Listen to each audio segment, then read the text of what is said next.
ಬೆಂಗಳೂರು ನಗರದಲ್ಲಿ ಕಸದ ಸಂಸ್ಕರಣಾ ಟೆಂಡರ್ ಸಂಬಂಧ ರಾಜ್ಯ ರಾಜಕೀಯದಲ್ಲಿ ಭಾರೀ ವಿವಾದ ಸೃಷ್ಟಿಯಾಗಿದೆ. ಕಾಂಗ್ರೆಸ್ ಸರ್ಕಾರವು 39,000 ಕೋಟಿ ಮೊತ್ತದ ಕಸ ಸಂಸ್ಕರಣಾ ಯೋಜನೆಯಲ್ಲಿ ಅಕ್ರಮ ನಡೆದಿದೆ ಎಂದು ವಿರೋಧ ಪಕ್ಷದ ನಾಯಕ ಆರ್. ಅಶೋಕ್ ಗಂಭೀರ ಆರೋಪ ಮಾಡಿದ್ದಾರೆ. ಪತ್ರಿಕಾಗೋಷ್ಠಿಯಲ್ಲಿ ಮಾತನಾಡಿದ ಅವರು, 35 ವರ್ಷಗಳ ಅವಧಿಗೆ ದೆಹಲಿಯ ಎಂಎಸ್ಡಬ್ಲ್ಯೂ ಸೊಲ್ಯೂಷನ್ ಲಿಮಿಟೆಡ್ಗೆ ನೀಡಿರುವ ಟೆಂಡರ್ನಲ್ಲಿ ಸುಮಾರು 10,000 ಕೋಟಿ ಕಿಕ್ ಬ್ಯಾಕ್ ನಡೆದಿರುವ ಶಂಕೆ ಇದೆ ಎಂದು ಆರೋಪಿಸಿದ್ದಾರೆ. ಇದನ್ನು ದೇಶದ ಇತಿಹಾಸದಲ್ಲೇ ಕಸದ ಹೆಸರಲ್ಲಿ ನಡೆದ ದೊಡ್ಡ ಹಗರಣ ಎಂದು ಅವರು ಬಣ್ಣಿಸಿದ್ದಾರೆ. ಈ ಮೊದಲು ವರ್ಷಕ್ಕೆ ಸುಮಾರು 1,344 ಕೋಟಿ ವೆಚ್ಚವಾಗುತ್ತಿದ್ದ ಕಸದ ನಿರ್ವಹಣಾ ವ್ಯವಸ್ಥೆಯನ್ನು ಹೊಸ ಟೆಂಡರ್ ಮೂಲಕ 39,000 ಕೋಟಿಗೂ ಅಧಿಕಕ್ಕೆ ಏರಿಸಲಾಗಿದೆ ಎಂದು ಅಶೋಕ್ ತಿಳಿಸಿದ್ದಾರೆ.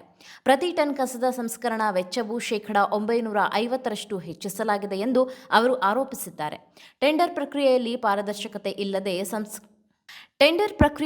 ಪಾರದರ್ಶಕತೆ ಇಲ್ಲದೆ ಸರ್ಕಾರಿ ಸಂಸ್ಥೆಯ ಸಲಹೆಗಳನ್ನು ಕಡೆಗಣಿಸಿ ಅನುಮಾನಾಸ್ಪದ ಕಂಪನಿಗಳಿಗೆ ಅವಕಾಶ ನೀಡಲಾಗಿದೆ ಎಂದು ಅವರು ದೂರಿದ್ದಾರೆ.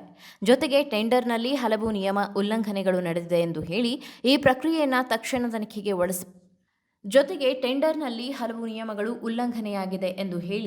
ಪ್ರಕ್ರಿಯೆಯನ್ನು ತಕ್ಷಣ ತನಿಖೆಗೆ ಒಳಪಡಿಸಬೇಕೆಂದು ಆಗ್ರಹಿಸಿದ್ದಾರೆ. ಈ ಹಿನ್ನೆಲೆಯಲ್ಲಿ ಆರ್. ಅಶೋಕ್ ಅವರು ರಾಜ್ಯಪಾಲ ಥಾವರ್ ಚಂದ್ ಗೆಹ್ಲೋಟ್ ಅವರನ್ನು ಭೇಟಿ ಮಾಡಿ ಅಧಿಕೃತ ದೂರು ಸಲ್ಲಿಸಿದ್ದಾರೆ. ಟೆಂಡರ್ ಪ್ರಕ್ರಿಯೆ, ಕಂಪನಿಯ ಅರ್ಹತೆ ಹಾಗೂ ಡಿಪಿಆರ್ ಹಂತದಲ್ಲಿನ ಲೋಪಗಳನ್ನು ಸಂಪೂರ್ಣವಾಗಿ ತನಿಖೆ ಮಾಡಬೇಕೆಂದು ಅವರು ಮನವಿ ಮಾಡಿದ್ದಾರೆ. ಈ ಆರೋಪಗಳ ಹಿನ್ನೆಲೆಯಲ್ಲಿ ಸರ್ಕಾರದಿಂದ ಇನ್ನೂ ಅಧಿಕೃತ ಪ್ರತಿಕ್ರಿಯೆ ಬಂದಿಲ್ಲ. ಆದರೆ ಈ ವಿವಾದ ರಾಜ್ಯ ರಾಜಕೀಯದಲ್ಲಿ ಹೊಸ ಚರ್ಚೆಗೆ ಕಾರಣವಾಗಿದೆ.